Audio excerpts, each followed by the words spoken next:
My parents sued me for refusing to fund my sister's business after I lost my home. They expected me to sacrifice everything again until one courtroom truth turned their lawsuit into their biggest regret. I'm Charlotte, and I need to tell you something that changed my life forever. After 6 years of saving every penny, working double shifts at Memorial Hospital, and living on ramen noodles more nights than I care to count, I finally did it. I sold my apartment. You have to understand what this meant to me. Growing up, money was always tight. My parents fought about bills constantly, and I watched my mom cry over past due notices, more times than any kid should. My dad would disappear for days when the pressure got too much, leaving us wondering if he'd ever come back. That chaos taught me one thing. Financial independence wasn't just a goal, it was survival. When I turned 22 and got my nursing license, I scraped together enough for a down payment on a tiny one-bedroom apartment across town. It wasn't much, barely 650 feet with a leaky faucet and neighbors who played music too loud, but it was mine. Every month, I'd stare at that mortgage statement and feel this incredible mix of pride and terror.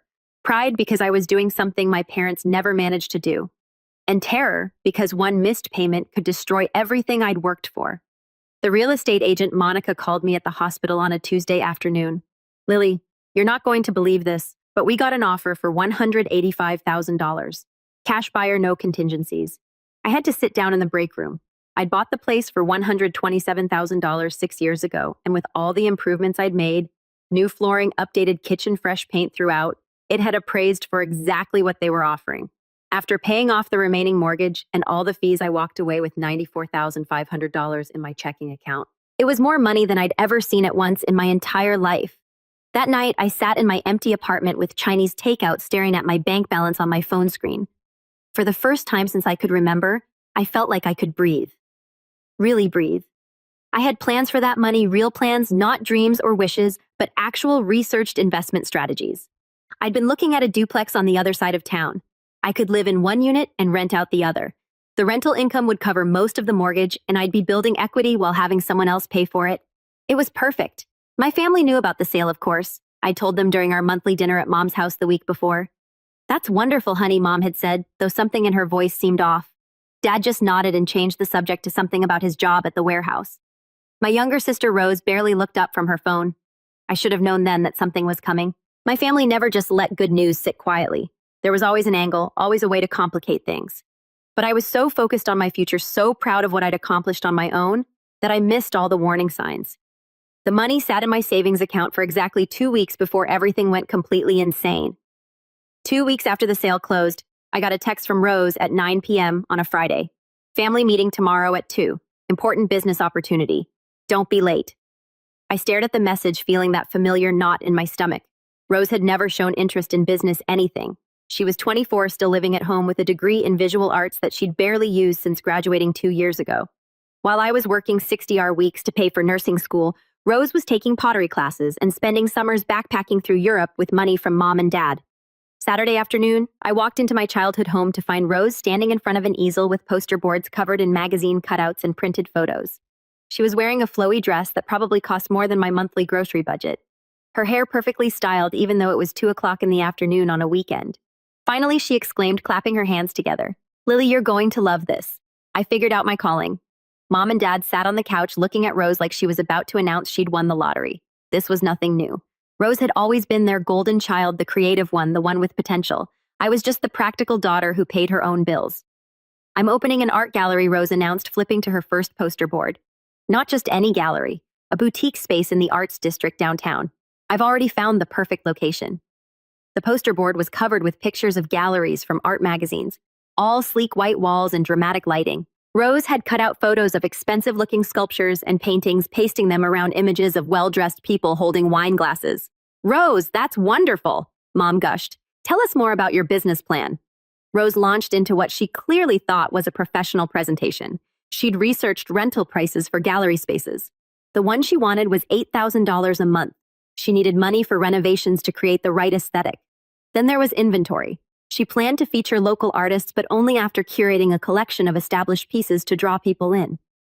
The thing is, Rose continued, her voice taking on that wheedling tone I remembered from childhood when she wanted something.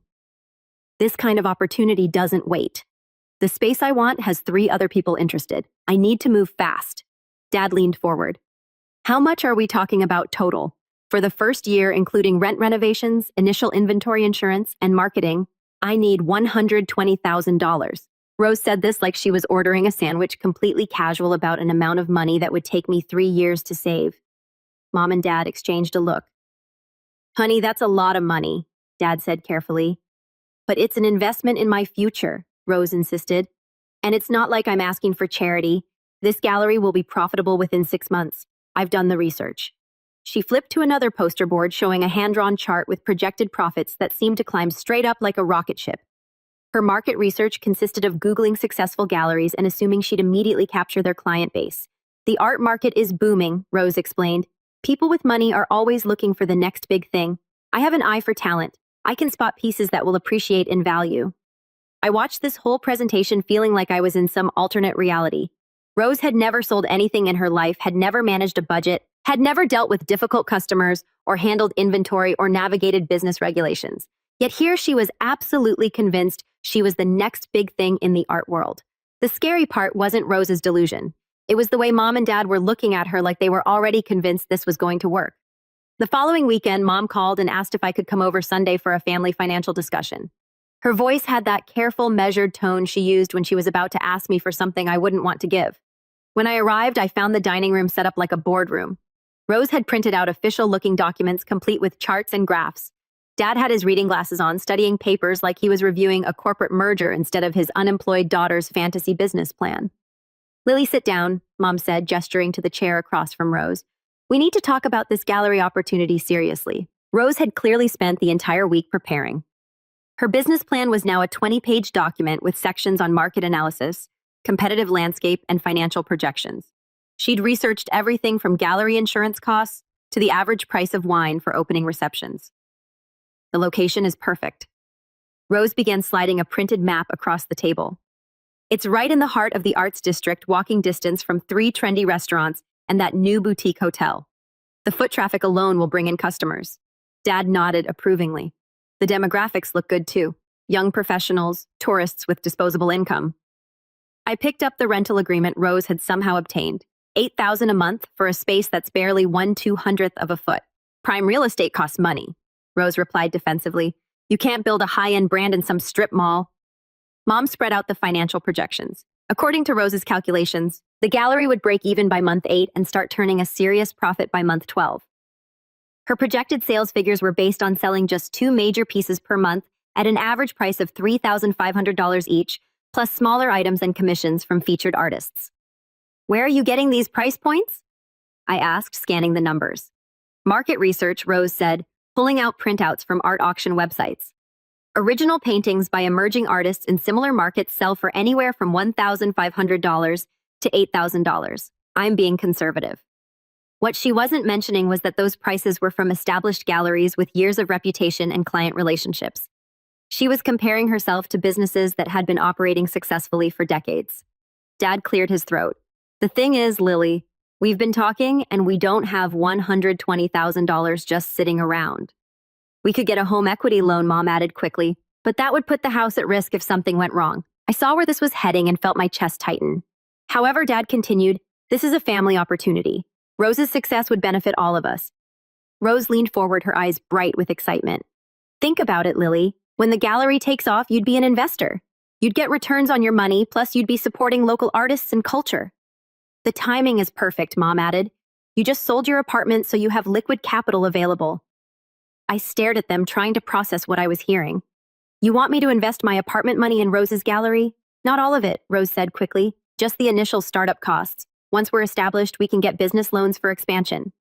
Just $120,000, I repeated. Just everything I've worked 6 years to save. It's not like you're throwing the money away, Dad argued. This is an investment in your sister's future and potentially a very profitable one for you, too. I looked around the table at their expectant faces. Rose was practically vibrating with excitement. Mom had that hopeful expression she used to get when she bought lottery tickets. Dad was nodding like this all made perfect sense. Not one of them seemed to understand that they were asking me to risk everything I'd worked for on a business plan that wouldn't pass a freshman economics class. I took a deep breath and set Rose's business plan down on the table. I'm not investing in the gallery. The silence that followed was deafening. Rose's face went from excited to confused to hurt in about 3 seconds. What do you mean, Mom asked. I mean exactly what I said. I'm not giving Rose $120,000 to open an art gallery, but this is a real opportunity. Rose protested. I've done all the research. The numbers work. Rose, you've never run a business. You've never even held a job for more than 6 months. You have no experience in retail, no connections in the art world, and no backup plan if this fails. Dad frowned. That's pretty harsh, Lily. Everyone has to start somewhere. Starting somewhere usually doesn't involve risking 6 figures of someone else's money. Rose's eyes were filling with tears. I can't believe you won't support your own sister's dreams. I support your dreams, but I won't fund your delusions. Do you know what happens to most new businesses? 80% fail within the first year. Art galleries have an even higher failure rate. Those are just statistics. Mom interjected. Rose isn't like other people. She has a real eye for art. Having an eye for art and running a profitable business are completely different things. Rose, have you ever dealt with suppliers, managed inventory, handled customer complaints, filed business taxes? Rose crossed her arms defensively. I can learn all that stuff with my money as your safety net if you can't. It's not just your money, Dad said, his voice getting sharp. You're part of this family. Sometimes family members help each other out. I felt that familiar anger rising in my chest. The same feeling I'd had growing up when they'd give Rose everything she wanted while telling me I needed to be more responsible. Help each other out. Dad, when I was in nursing school working 2 jobs to pay tuition, did anyone in this family offer to help? When I was eating peanut butter sandwiches for dinner to make my apartment payments, did anyone offer to help? I've been helping myself for 6 years, and now that I've finally gotten ahead, you want me to hand it all over. That's different. Mom said you chose a practical career. You were always going to be fine.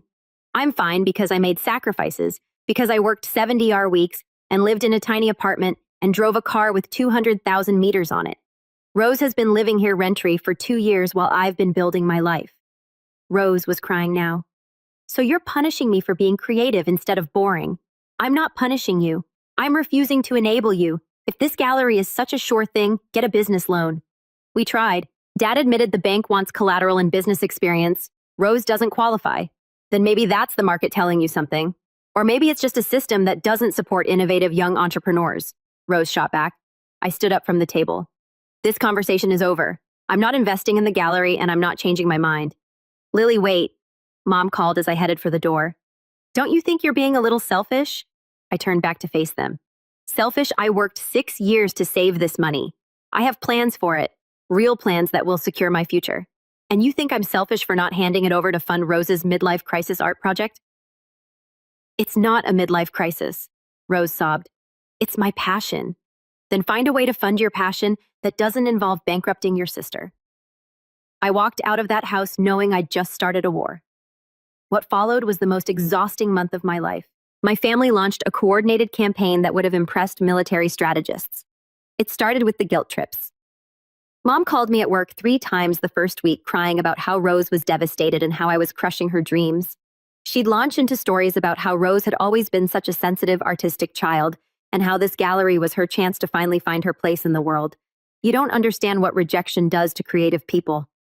Mom sobbed into the phone during my lunch break on Tuesday. Rose hasn't eaten in 2 days. She's talking about giving up art entirely. Dad took a different approach. He'd show up at my apartment unannounced, usually around dinner time with takeout from my favorite Thai restaurant. Then he'd sit at my kitchen table and explain very patiently why I was making a mistake. Look, kiddo, I get it. You worked hard for that money, but sometimes you have to take risks to get ahead. This gallery could make you a lot more than you'd earn from safe investments.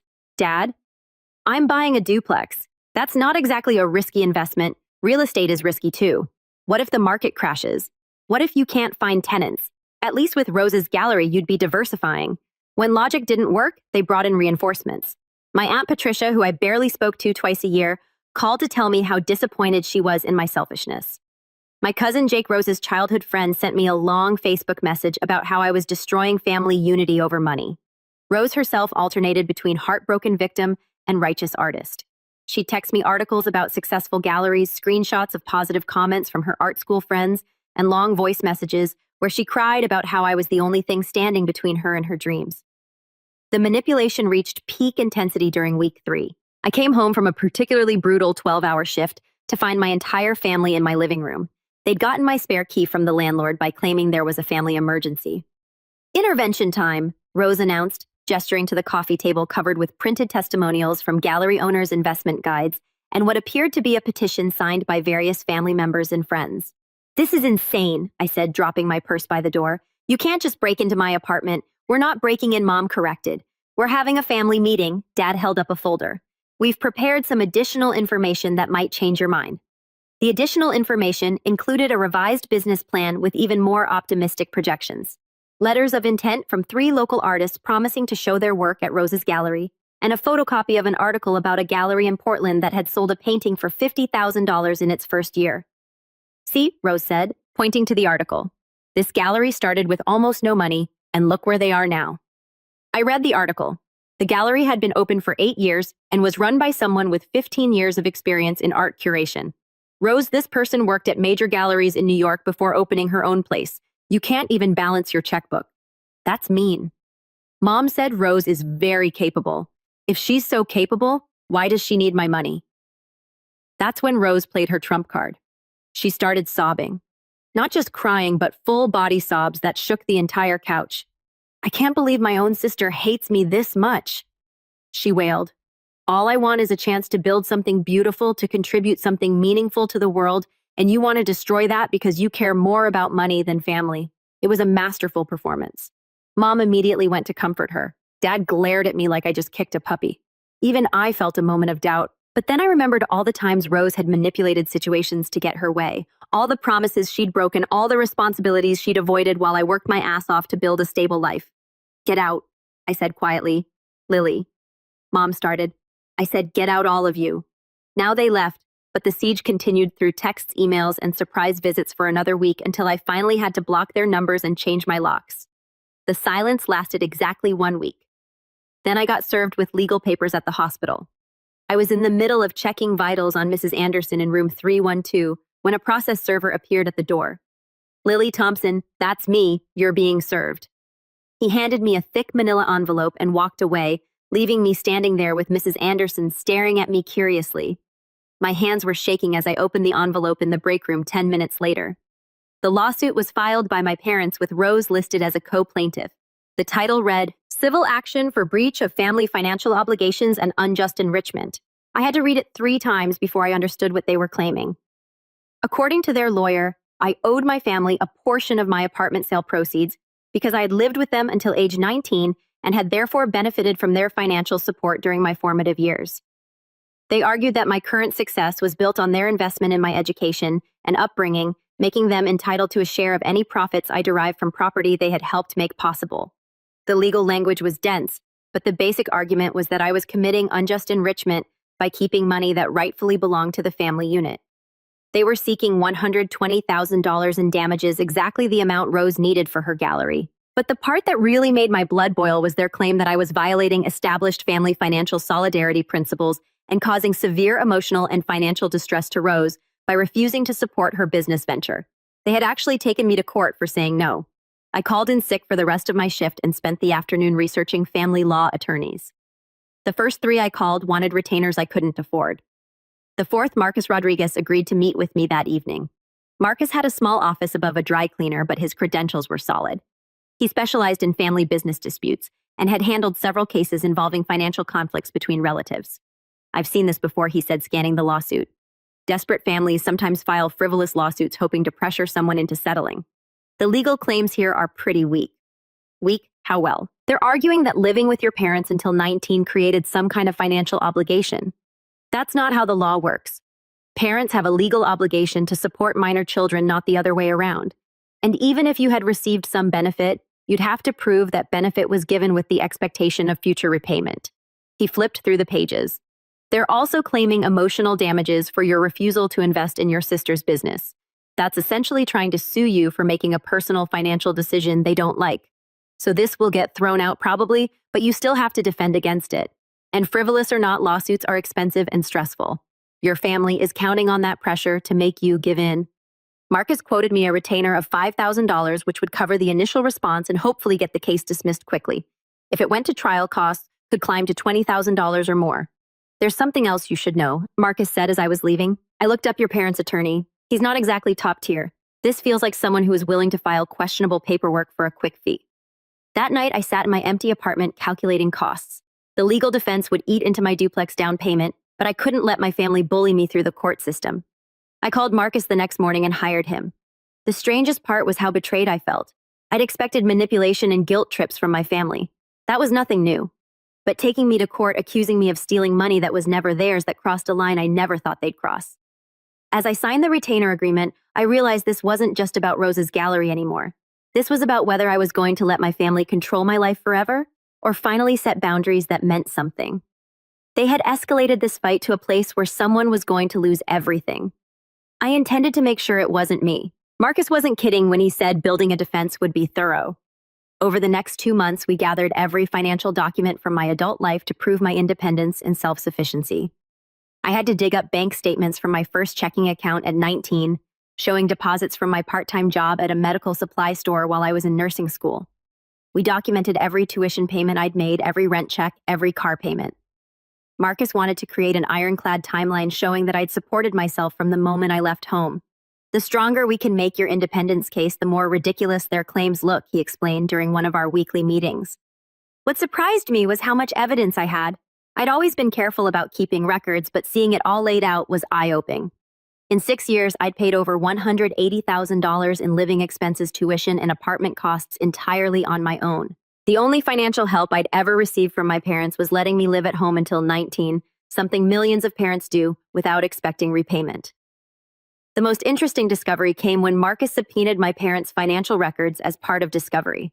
It turned out they'd taken out a $35,000 personal loan to fund Rose's legal case and her attempted gallery opening. They're more desperate than I thought, Marcus said, reviewing the bank statements. They've already borrowed money against their house to pay for this lawsuit and give Rose startup capital. While we built our case, I watched Rose's gallery dreams play out in real time through social media. Despite not having my investment, she'd convinced my parents to fund a scaled-down version of her business plan. Instead of the prime arts district location, she rented a narrow storefront in a strip mall 20 minutes from downtown. The monthly rent was $2,400 instead of $8,000, but the foot traffic was essentially non-existent. The space had been a used bookstore, and Rose spent weeks trying to transform it into something resembling a proper gallery. Her Instagram post documented the process. Photos of her painting walls, white assembling track lighting from a home improvement store, and arranging mismatched furniture she'd bought secondhand. She was trying so hard to create an upscale atmosphere in a space that would never support it.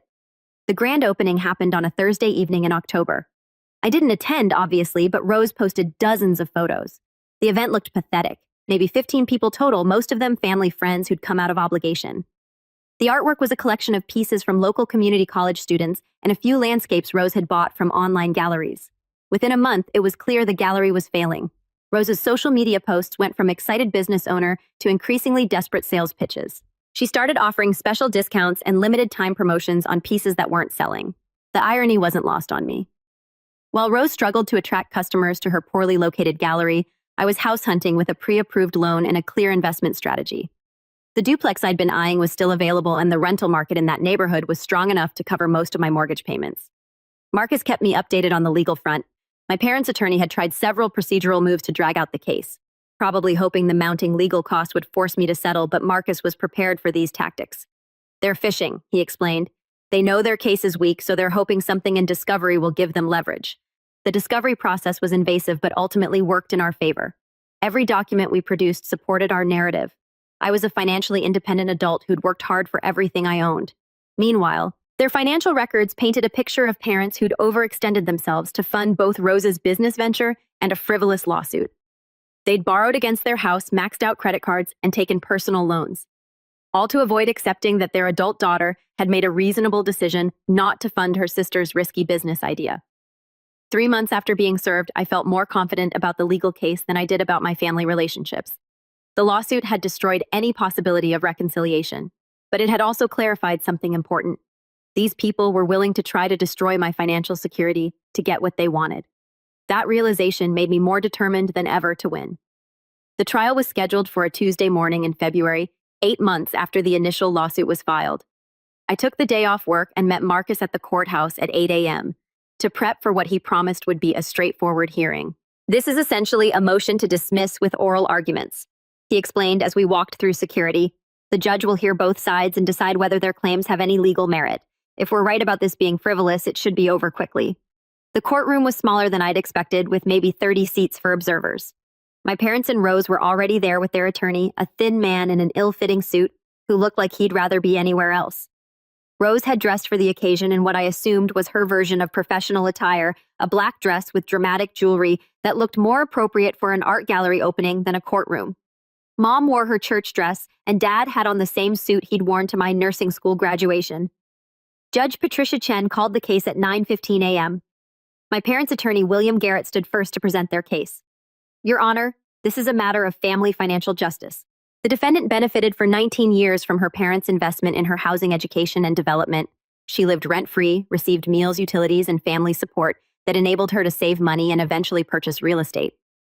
Garrett argued that my success was built on a foundation my parents had provided, making them entitled to a share of the profits. He claimed that my refusal to help Rose constituted bad faith, dealing within a family financial partnership. The plaintiff's daughter needs $120,000 to start a legitimate business venture that would benefit the entire family unit. The defendant's refusal to provide these funds, despite having the means to do so, represents a breach of the implicit family support agreement that existed during her formative years. Judge Chen looked skeptical. Are you arguing that adult children have a legal obligation to financially support their siblings' business ventures? We're arguing that in this specific case, given the family's history of mutual support and the defendant's ability to pay her refusal, constitutes unjust enrichment. It was Marcus's turn. He stood and immediately cut to the heart of the matter. Your Honor, this lawsuit is an attempt to force an adult woman to make an investment she has every right to refuse. The plaintiff is essentially arguing that because they fulfilled their legal obligation to house and feed their minor child, that child now owes them money 25 years later. Marcus presented our timeline of my financial independence, showing the judge documentation of every payment I'd made since leaving home. Ms. Thompson has been completely self-sufficient for 6 years. She worked multiple jobs to pay for nursing school, saved diligently to purchase her apartment, and maintained that property through her own income. The proceeds from that sale are entirely hers. But what about the family support during her childhood, Judge Chen asked. That's what parents are legally required to provide. Your Honor, the law doesn't recognize a debt relationship between parents who fulfill their obligations and adult children who become successful. If it did, every parent could sue their grown children for reimbursement of childhood expenses. Judge Chen turned to my parents' attorney. Mr. Garrett, do you have any legal precedent for requiring an adult sibling to fund another sibling's business venture? Garrett fumbled through his papers. Your Honor, we believe this falls under unjust enrichment statutes. How is Ms. Thompson enriched by her sister's failed business prospects? She's enriched by her family's historical support, which enabled her current financial position. Judge Chen was clearly losing patience. That's not how unjust enrichment works. Counselor. The judge asked my parents and Rose if they wanted to make statements. Dad stood up and launched into a speech about family loyalty and how disappointed he was in my selfishness. Mom cried about Rose's artistic dreams being crushed. Rose took the stand and painted herself as a victim of my cruelty. All I wanted was a chance to build something beautiful. I had investors lined up, artists ready to show their work, and a real business plan. My sister chose money over family. When Judge Chen asked me to respond, I kept it simple. Your Honor, I worked hard for my money, and I have the right to decide how to invest it. No one is entitled to my savings just because we're related. The judge deliberated for exactly 12 minutes. This case is dismissed with prejudice. Mr. and Mrs. Thompson, you are ordered to pay defendants' legal costs within 30 days. This court will not be used to settle family financial disputes that have no basis in law. As we walked out of the courthouse, Marcus was grinning. That was even easier than I expected. Your parents just learned a very expensive lesson about frivolous lawsuits. I felt relieved, but also empty. My own family had tried to destroy me in court, and I'd had to prove in front of a judge that I had the right to keep money I'd earned through my own hard work. The fact that this even required legal defense showed how far they were willing to go to get what they wanted. Walking to my car, I realized this wasn't really about Rose's gallery anymore. This was about control, about whether I was going to let my family dictate my financial decisions for the rest of my life. Today's ruling had settled that question definitively. I was finally truly free to make my own choices with my own money.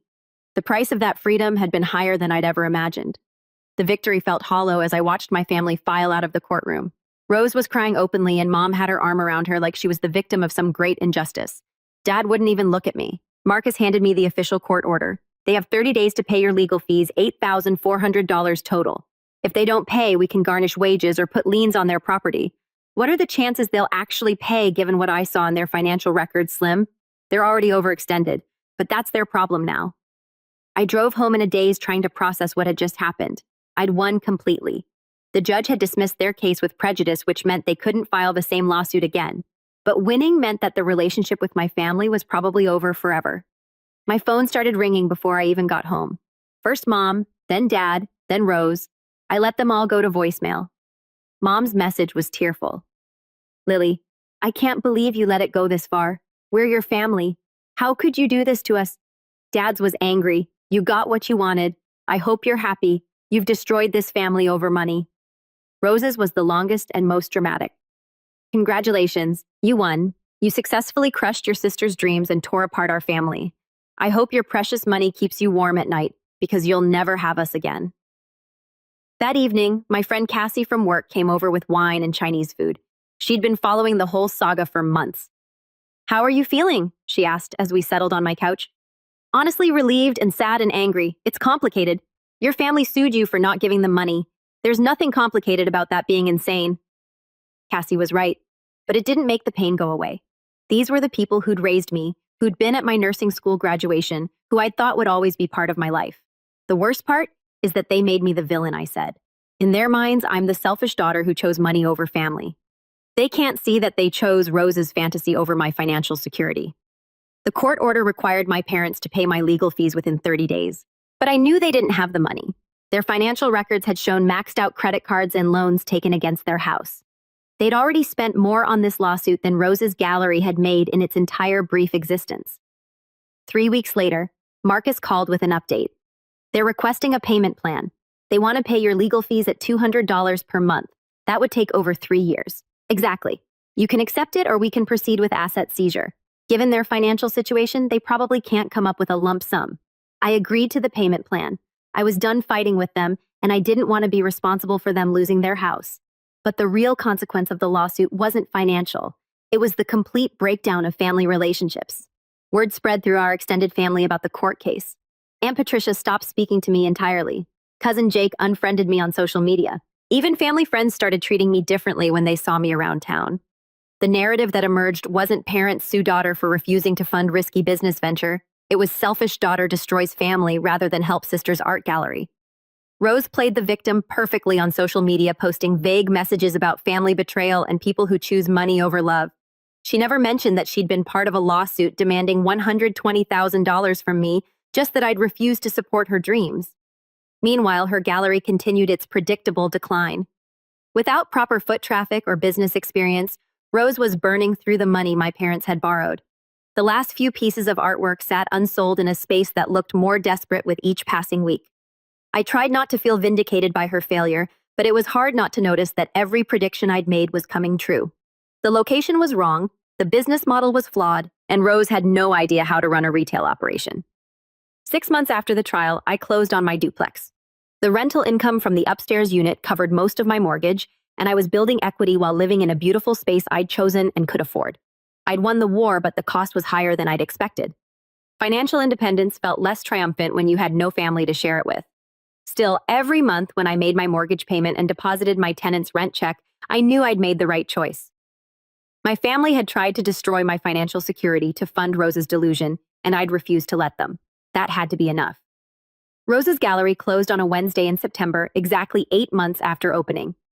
I heard about it from Cassie, who'd driven past the strip mall and seen the fist sign in the window. The space is completely empty, she told me during our lunch break. No art, no furniture, nothing. It looks like they cleared out in a hurry. I felt a complicated mix of emotions. Part of me was vindicated. I'd been right about the business model being unsustainable, but another part felt genuinely sad for Rose. Whatever her flaws, she had genuinely believed in her gallery dream. The financial details emerged over the following weeks through mutual friends and social media posts. Rose had burned through the initial $40,000 my parents borrowed within 6 months. Rent, utilities, insurance, and the cost of purchasing artwork had eaten up the money faster than she'd anticipated. Her sales had been dismal. According to someone who'd visited the gallery, Rose had sold maybe $3,000 worth of art in 8 months. Most of those sales were small pieces to family friends who'd bought them out of pity rather than genuine interest. The bigger problem was inventory. Rose had spent over $20,000 buying artwork from various artists, promising them gallery representation and profit sharing. When the gallery failed, she still owed money to 6 different artists and had no way to pay them back. The strip mall landlord had given her 2 months' notice for unpaid rent. Rather than declare bankruptcy or try to negotiate a payment plan, Rose had simply abandoned the space, leaving behind several pieces of unsold artwork and unpaid debts. My parents were facing the financial fallout. They'd borrowed $35,000 against their house for Rose's initial investment, plus another $15,000 on credit cards for additional expenses. They still owed Marcus $8,400 for my legal fees, which they were paying at $200 per month as agreed. But the real crisis was their mortgage. With Rose unemployed and living at home again, my parents were struggling to make their house payments. Dad was 61 and working at a warehouse job that was getting harder on his body. Mom had taken a part-time position at a department store, but their combined income barely covered their expanded debt load. I learned these details through my former neighbor, Mrs. Kim, who'd stayed in touch after I moved. She'd run into my mother at the grocery store and came away concerned about the family's financial situation. "Your mom looked exhausted," Mrs. Kim told me over coffee. She mentioned they might have to sell the house. That hit me harder than I'd expected. The house had been my childhood home for 15 years. It was where I'd studied for nursing school exams at the kitchen table, where I'd celebrated getting my first job, where I'd lived until I could afford my own place. But I also knew that selling the house was probably the smart financial move. They could pay off their debts and downsize to something more affordable. The problem was that admitting they needed to sell would mean acknowledging that funding Rose's gallery had been a catastrophic mistake. Rose herself had gone completely silent on social media. No more posts about artistic vision or business ventures. Her last Instagram post was a cryptic message about learning from failure and reassessing priorities. Through the nursing community, Grapevine, I heard she'd applied for jobs at several coffee shops and retail stores. The art world career she'd been so confident about had evaporated along with her gallery. 3 months after the gallery closed, I got an unexpected phone call from Dad. It was the first time we'd spoken since the courthouse. "Lily, we need to talk." His voice sounded older, more defeated than I'd ever heard it. "About what about? About everything. We're in trouble, and I think you might have been right about some things." The admission must have cost him. Dad had never been good at apologizing or acknowledging mistakes. "What kind of trouble?" "We're going to lose the house. The mortgage company started foreclosure proceedings last week. We can't keep up with all the debt payments." I felt a stab of sympathy followed immediately by anger. They'd created this situation by choosing Rose's fantasy over financial reality. "I'm sorry to hear that, Dad. Are you really?" The question caught me off guard. "What do you mean?" "I mean, you were right about the gallery. You were right about Rose not being ready. You were right about us not being able to afford it. So part of you must be satisfied that we're getting what we deserve." I considered lying, telling him I took no pleasure in their financial collapse. But we were past the point of comfortable family lies. "I'm not happy you're losing your house, but I'm not surprised either. You borrowed money you couldn't afford to lose on a business plan that never made sense." I know the words came out quietly. We thought it would work out somehow. We thought Rose would figure it out, or that you'd come around and help, or that something would save us. Hope isn't a financial strategy, Dad. No, it's not. Dad's phone call was just the beginning. Over the next 2 weeks, my family launched what I can only describe as a reconciliation campaign, designed to soften me up for the real ask. Mom called first, her voice shaky and apologetic. "Lily, honey, I know we made mistakes. The lawsuit was wrong, and I'm sorry we put you through that. Family shouldn't fight over money." She talked about how much she missed me, how empty the house felt without me visiting, how she regretted letting things get so out of hand. It was a masterful performance that might have worked if I hadn't been through months of manipulation. Rose came next, sending a handwritten letter to my duplex. The letter was 3 pages of carefully crafted apologies mixed with subtle self-justification. She was sorry for the lawsuit, sorry for the family conflict, but she wanted me to understand that her gallery dream had come from a genuine place of artistic passion. I know I wasn't ready for the business side of things, she wrote. I was naive about what it would take to succeed, but the dream itself wasn't wrong, just the timing and execution. The letter ended with an invitation to lunch just to talk and start healing our relationship. I threw the letter away. The campaign intensified when they realized I wasn't responding to emotional appeals. Aunt Patricia called, claiming she'd been misinformed about the family conflict and wanted to hear my side of the story. Cousin Jake sent a Facebook message about how much he valued family unity, but the real desperation became clear when Mrs. Kim called me at work. "Your parents came by my house yesterday asking for your work schedule. She said they wanted to know what time you got home and whether you were dating anyone." It felt strange. Strange how, like they were planning something. Your mother kept asking if I thought you seemed lonely living by yourself. That evening, I came home to find my entire family sitting in their car in my driveway. When they saw me pull up, they got out and approached my front door like a delegation. "We just want to talk," Mom said before I could object. "That's all." Against my better judgment, I let them inside. They arranged themselves on my couch like they were staging an intervention, with Rose looking appropriately repentant and my parents wearing their most serious expressions. "We've been doing a lot of thinking," Dad began. "About the family, about money, about priorities. We realized we handled everything wrong," Mom added. "The pressure, the lawsuit, all of it. We were just so scared about losing the house and disappointing Rose." Rose spoke up, her voice carefully modulated. "I take full responsibility for my business failing. I wasn't prepared and I let my emotions override common sense. The gallery was a mistake. I listened to their carefully rehearsed speeches waiting for the real purpose of their visit. The thing is," Dad continued, "we're in a really bad spot financially. The foreclosure is moving forward, and we'll probably lose the house within 60 days, but we've learned from our mistakes," Mom said quickly. "We're not asking you to bail us out or give us money. We know we don't deserve that after everything that happened." Rose leaned forward earnestly. "We just want our family back. We want to rebuild relationships and trust." They kept talking about family healing and learning from mistakes, but I could sense the underlying agenda. Finally, Dad got to the point. "We've been looking at smaller places to rent, and we found a really nice duplex across town. The thing is, the landlord wants first month last month and a security deposit up front, about $4,500 total." There it was. We were wondering. Mom said carefully if you might consider co-signing the lease, not paying for anything, just co-signing so they'll approve our application.